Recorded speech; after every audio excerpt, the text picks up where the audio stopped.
Il est clair, il est blanc, il est propre. Avant, c'était une espèce de tapis de sol, des tapisseries.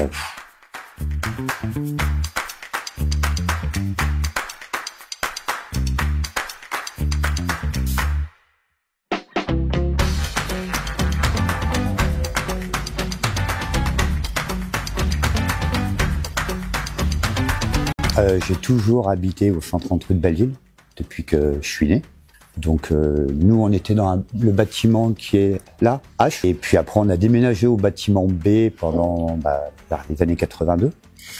Donc les appartements étaient bien, mais c'était pas tout à fait ça. Niveau radiateur, c'était plutôt des grille-pains. Et puis dans les années, donc là, il y a 2 ans, il y avait des travaux et on m'a demandé si je pouvais déménager temporairement au bâtiment F, au 2e étage. C'est une opération où chaque logement était un chantier, puisque sur chaque logement, il a fallu qu'on puisse déterminer en fonction de la nature du plancher, des problématiques qu'on pouvait avoir sur le plancher, ce qu'on devait faire. Et derrière, on a essayé de restructurer un peu notre bâtiment, à la fois les cloisons intérieures, les salles de bain pour leur redonner plus une taille correcte. Elle est particulière aussi puisqu'elle cumule un petit peu plusieurs aspects de la réhabilitation, donc de la réhabilitation en milieu occupé, et puis un autre type de réhabilitation qui est de la réhabilitation en milieu vide, puisqu'on a des problèmes structurels sur certains planchers et certains murs de bâtiments.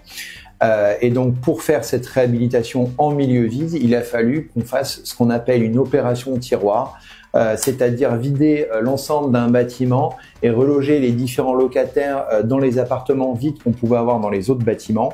C'est vrai que j'avais un peu d'appréhension, et parce que je quittais un appartement où il y avait qui était beaucoup plus grand que ce que j'ai récupéré, et en me disant qu'est-ce que je vais faire de tout ça.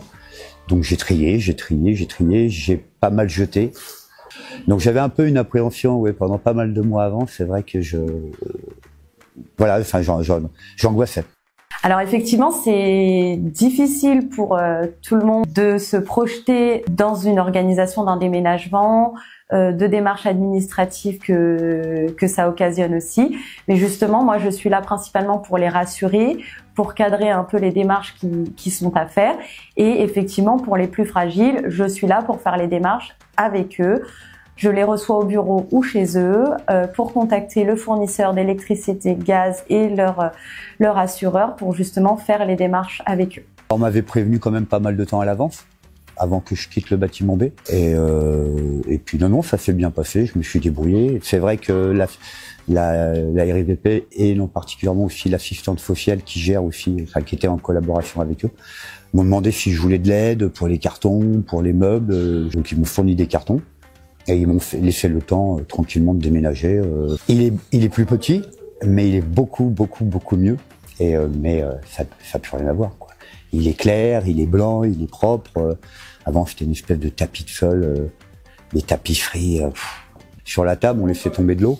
L'eau a coulé et a dégringolé par terre parce que le plancher était mort, quoi. Enfin, puisqu'ils ont tout refait.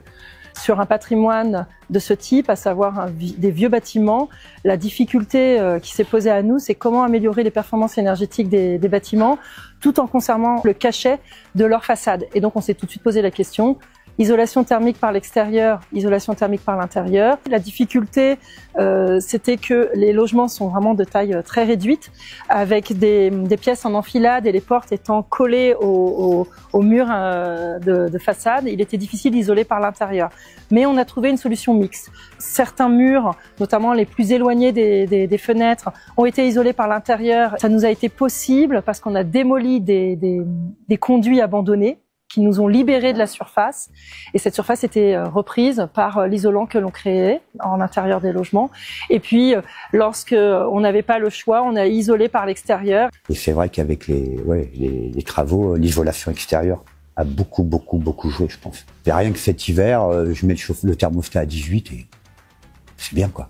Alors qu'avant que ça soit rénové, il fallait me mettre à 24, 25 dans la salle à manger pour que dans la chambre du fond, on ait 15,5.